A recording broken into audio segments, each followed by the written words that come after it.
వేద రూపములతో వచ్చినటువంటిది గాయత్రి. ఆ వేదం మన ప్రాణాలని రక్షిస్తుంది, ఇది తెలుసుకోవాలి. శ్రీమతే నమః.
వేద పండితులందరినీ ఒకసారి చూద్దాం. ఎన్ని జన్మల సుకృతమో కదా, ఎన్ని జన్మల సుకృతం ఉంటేనో అలా చూడగలం మనం.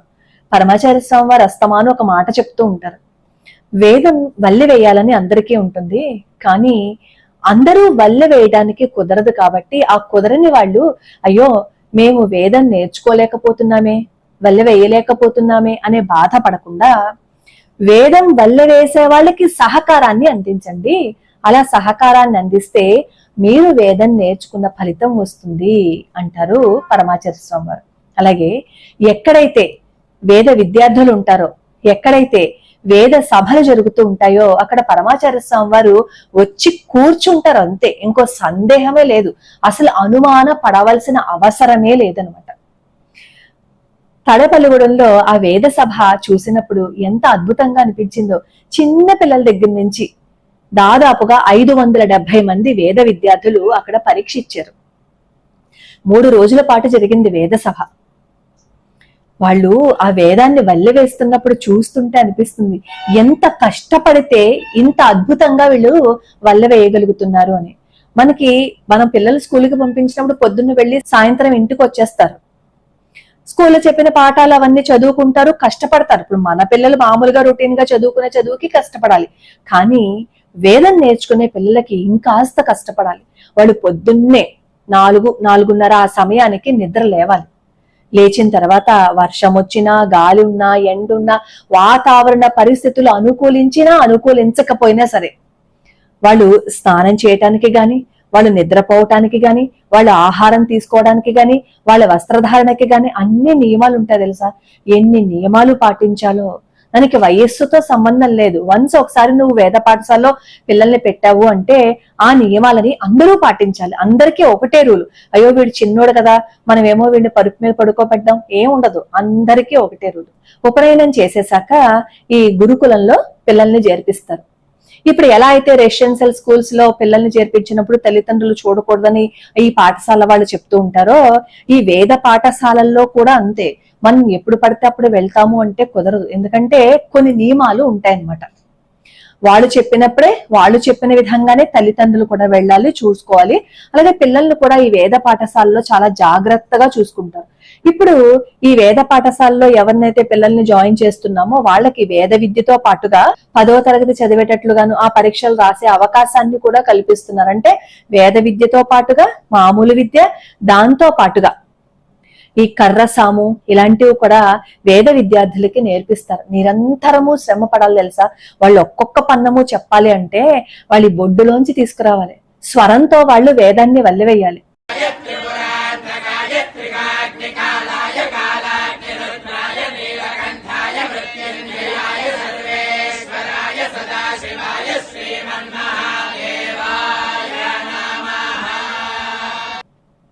వేదం వల్లెవేస్తున్నప్పుడు గాని మీరు ఏ శ్లోకమైనా ఏ స్తోత్రమైనా వల్లె వేస్తున్నారు అని అనుకోండి, కరెక్ట్ గా నిష్ణాతులైన వాళ్ళు, కరెక్ట్ గా శాస్త్ర విజ్ఞానం తెలిసిన వాళ్ళు అక్కడ ఉన్నారు అంటే మనం మంత్రాన్ని గాని, శ్లోకాన్ని గాని, లేదు అంటే వేద ఉచ్చారణ గాని చేస్తున్నప్పుడు మనం చేస్తున్న దాన్ని బట్టి మన హెల్త్ కండిషన్స్ కూడా చెప్పేస్తారు తెలుసా. పరమాచార్య స్వామి వారు అలా చెప్పేసేవారు. ఒకసారి వేద సభ జరుగుతుంది, అక్కడ వేద పండితులు చాలా మంది వచ్చారు, వేదాన్ని వల్లివేస్తున్నారు అనమాట. అప్పుడు ఒక పిల్లవాడిని పరమాచార్య స్వామి వారు ఏం చెప్తారంటే, నువ్వు ఉండు, తర్వాత వెళ్దుగానే అంటారు. వేద సభ అయిపోయింది, అందరూ వెళ్ళిపోయారు. ఎందుకు ఉండమన్నారా అని చెప్పి ఆ పిల్లాడికి భయం వేసింది. తర్వాత ఆ పిల్లాడికి పరీక్షలు చేయమని చెప్తే ఆ పిల్లాడికి పరీక్షలు చేశాక తెలిసింది ఏంటంటే ఆ అబ్బాయికి హృదయ సంబంధమైన ఒక చిన్న ఇబ్బంది ఉంది అని. ఆ తర్వాత పరమాచార్య స్వామి వారు ఏం చెయ్యాలనేది చెప్పారు. ఆ అబ్బాయికి ఆ సమస్య తీరిపోయింది అనుకోండి. అంటే మనం మామూలుగా చూస్తాం, అందరూ శ్లోకాలు స్తోత్రాలు అవన్నీ చదివేస్తున్నారు కదా అని తీసి పడేస్తాం. కానీ మనం మాట్లాడే ప్రతి మాట కరెక్ట్ గా మాట్లాడితే గనక ఆ వ్యక్తి యొక్క ఆరోగ్యం గురించి కూడా మనం చెప్పేయచ్చు. అది మన హిందూ ధర్మం అంటే, మన పండితులంటే అది. చూసి చెప్పేస్తారు వాళ్ళు. సరే, ఇప్పుడు ఈ తాడేపల్లిగూడెంలో ముముక్షు భవనం నిర్మాణం జరుగుతోంది అని చెప్పాను కదా.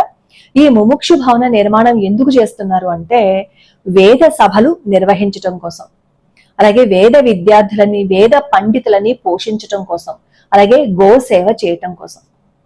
రామన్ గారు కూడా ఈ గోసేవ చేస్తున్నప్పుడు ఆయనకి ఎవరైనా గోదానం ఇచ్చినప్పుడు ఏం చేస్తారు అంటే, ఎవరైతే గోవులను సంరక్షిస్తారో బాగా వాళ్ళకి గోవుని అప్పచెప్పడం మాత్రమే కాకుండా ఆ గోవు బాధ్యత మళ్ళీ చూస్తుంటారు మధ్యలో వెళ్తూ. మనం గోవు వాళ్ళకి ఇచ్చేసాం కదా అని వదిలేరు. ఆ గోవు దగ్గరికి వెళ్ళి అసలు ఎలా చేస్తున్నారు, ఎలా చేస్తున్నారు అవి కూడా చూసొస్తూ ఉంటారు. అలా ఈసారి ఈ గోసేవ అంతా ఈ ముముక్ష భవనం ద్వారానే చెయ్యాలి అని అనుకుంటున్నాం అన్నమాట. ఎందుకంటే గోసేవ చెయ్యాలి అన్నా, వేద పండితులని పోషించాలి అన్నా, వేదాన్ని వల్లి వేయాలి అన్నా పూర్వజన్మ సుకృతం ఉండాలి. ఇవన్నీ మనం చేయలేకపోయినా ఇవి చేస్తున్న వాళ్ళకి సహకారం అందించిన ఆ ఫలితం మన అకౌంట్ లో పడిపోతుంది. నేను ఈ మాస శివరాత్రికి అభిషేకం చేయించుకోండి అని చెప్తాను కదా.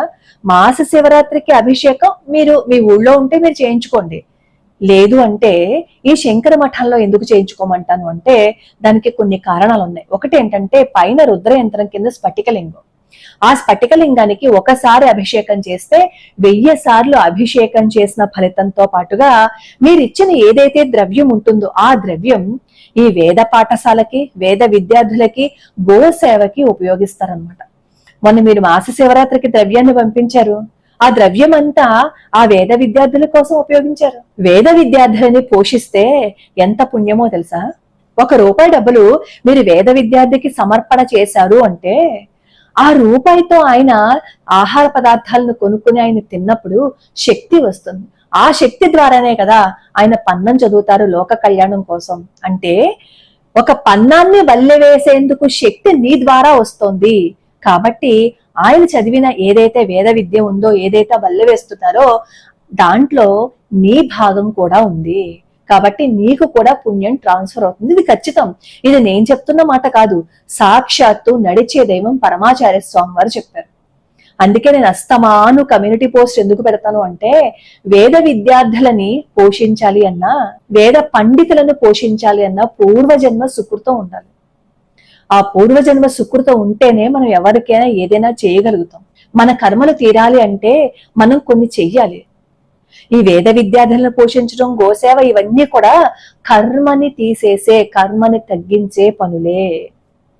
మీ ఎవరికైనా సరే వేద విద్యార్థులను పోషించాలి అని అనుకున్నా, వేద సభలు నిర్వహించడానికి మీ వంతు ఏదైనా సమర్పణ చెయ్యాలి అని అనుకున్నా, గోసేవ చెయ్యాలి అని అనుకున్నా, నేను ఎప్పుడూ కమ్యూనిటీ పోస్టులు అడ్రస్ పెడుతూ ఉంటాను కదా, దానికి మీ ద్రవ్యాన్ని పంపించండి. మీరు అభిషేకం కోసం అక్కడికి పంపించిన ₹1 ఆ శంకర మఠానికి మీరు పంపించారు అంటే అర్థం ఏంటంటే ఆ రూపాయి మీకు ఖచ్చితంగా వేద విద్యార్థులని పోషించడానికి, ఆ వేద సభలు నిర్వహించడానికి జమ అయిపోతుంది అనమాట. చాలా మంది అంటూ ఉంటారు, అయ్యో మేము పంపించామండి ఇంకా రసీదు రాలేదండి అని. వన్స్ మీరు ఆ నెంబర్కి మీ అమౌంట్ ని పంపించారు అంటే మీ ద్రవ్యం వాళ్ళకి ఉపయోగపడుతుందనే అర్థం. ఇంకా మీరు అందులో ఎటువంటి సందేహము పడవలసిన అవసరం లేదు, ఎటువంటి ఆలోచన కూడా పెట్టుకోవాల్సిన అవసరం లేదు. మన చుట్టుపక్కల ఎంతగా వేద సభలు జరిగితే అంతగా ఇప్పుడు మన దుష్ట శక్తులన్నీ ఆవరించేస్తున్నాయి చూసారా. ఆ దుష్ట శక్తుల నుంచి మనం బయటపడాలి అంటే మానవ ప్రయత్నం ఎంతైతే ఉంటుందో భగవంతుడి అనుగ్రహం కూడా ఉండాలి. దుష్ట శక్తులు అంటే ఒక విషయం గుర్తుకొచ్చింది. సామవేదం షణ్ముఖ శర్మ గారు ఏం చెప్పారో ఒకసారి మీరు వినండి. అది అక్కడెవరో వేద పండితుడు వేదం చదువుతున్నాడు, మన చెవిలో పడ్డాయి, మనకు తెలియకుండానే ప్రాణం రక్షింపబడుతుందండి. ఆ వాయు తరంగాల్లోకి చేరిపోతుంది. అందుకే ఒకప్పుడు మహాస్వామి వారు దివిసీమ తుఫాను జరిగినప్పుడు అక్కడికి వచ్చి కూర్చున్నారు. అనేక మంది జీవులు వెళ్ళిపోయారు. కొంతకాలం తర్వాత ఆ మహానుభావుడు అక్కడికి వచ్చి కూర్చొని ఆ వెళ్ళిపోయిన జీవులందరూ ఎలా తరిస్తారని కన్నీరు వచ్చింది ఆ మహానుభావుడికి. ఉపాధులు పోయే, అందులో సామూహిక ప్రమాదాల్లో పోయిన వాళ్ళకి గతులు మహాకష్టం. ఆయనకు కన్నీరు వచ్చింది, వీళ్ళు ఎలా తరిస్తారని. వెంటనే కొంతమంది వేద పండితులు పిలిపించి ఇక్కడ వేద పాఠశాల పెట్టాలి, నిత్యం వేదోచ్చారణ జరుగుతూ ఉంటే ఇక్కడ ఆవరించినటువంటి జీవులందరి యొక్క ఆత్మలు శాంతించి సద్గతిని పొందుతారు అని చెప్పాడు. ఇది తెలుసుకోండి. ఇక్కడ అందుకు వేదం ఉద్ధరింపబడాలి, వేద పాఠశాలలు ఉండాలి, వేద పండితులకు నమస్కరించుకోవాలి. సర్వే దేవాహ, వాళ్ళ యందు సర్వదేవతలు ఉంటారు. ఎందుకంటే వేదం వాళ్ళ యందు ఉంది. కానీ వేదం వాళ్ళ యందు ఉండడానికి తగ్గ జీవన విధానం ఒకటి ఉన్నది. ఆ జీవన విధానంతో ఆ వేదాన్ని కాపాడుతున్నందుకు ఆ వేద విద్యకు నమస్కారం. ఇది తెలుసుకోవాలి. అది దేనికోసం? లోకాన్ని కాపాడడం కోసం. అందుకే వేదాన్ని కాపాడుతూ వేదం ద్వారా లోకాన్ని కాపాడుతున్నటువంటి భారతీ తీర్థాది మహాస్వరూపాలకు మనం నమస్కారం చేసుకుందాం. మహాస్వామి వారి పాదాలకు ఇప్పుడు మనం నమస్కరించుకుందాం. శారదాదేవి మొత్తం భారతదేశాన్ని అనుగ్రహిస్తుంది. లేకపోతే ఇంత భయంకరమైన పరిస్థితుల్లో కూడా ఇంకా మనం అన్నం తినగలుగుతున్నాం, బ్రతుకుతున్నామంటే వేటి వల్ల అనుకున్నారు? ఇప్పటికీ దేశంలో ఉన్న వేద విద్య వల్ల, భారతీయ సంస్కృతి వల్ల ఇవే కాపాడుతున్న ఈ దేశాన్ని. దీన్ని మనం ఎంత కాపాడుకుంటామో అంత కాపాడబడుతుంది. అందుకే ఆ వేదమాత గాయత్రిని నమస్కారం చేసుకుందాం. వేదోద్ధర తిరువెంకటనాయక. ఆ వేదం ఉద్ధరింపబడితే లోకం ఉద్ధరింపబడుతుందని పరమాత్మ చెప్తున్నాడు. ఆ భగవంతుడి అనుగ్రహమే వేదాన్ని వల్లివేయటం. ఈ వేదం నేర్చుకున్న వాళ్ళు వాళ్ళ కోసం, వాళ్ళ సొంతం కోసం వేదాన్ని వల్లివేరు తెలుసా? చివరిలో వాళ్ళు చెప్పే సంకల్పం ఏంటో తెలుసా? లోక కళ్యాణం కోసం. ఒక బ్రాహ్మణుడు వేదాన్ని వల్లివేస్తున్నారు అంటే అది లోక కళ్యాణం కోసం మాత్రమే. మీరు ఏ వేద పండితుడినైనా కదిలించండి చెప్తారు.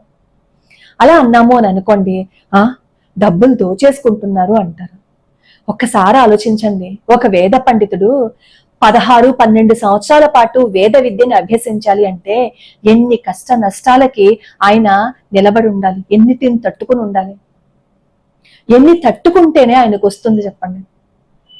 ఒక దేవాలయంలో పనిచేసే అర్చకుడికి జీతం ఎంత ఉంటుంది? ఆయన తన కుటుంబాన్ని ఎలా పోషించుకుంటారు? ఆయనకి మధ్యలో వచ్చే ఆరోగ్య సమస్యలకి కానీ ఏవైనా ఇబ్బందులకు కానీ ఎవరు ఆర్థికంగా సహాయం చేయడానికి నిలబడతారు? ఇవన్నీ పరిష్కారం అవ్వాలి అంటే ప్రతి చోట ఈ వేద పండితుల్ని పోషించే భవనాలు రావాలి.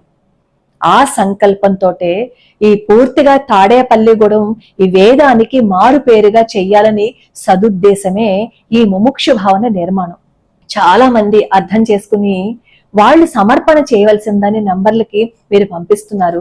వాళ్ళందరికీ నేను పేరు పేరున కృతజ్ఞతలు చెప్పుకుంటున్నాను. అమ్మవారి ఆశీస్సులు ఉండాలని, అమ్మవారి అనుగ్రహం ఉండాలని నేను మనస్ఫూర్తిగా కోరుకుంటున్నాను.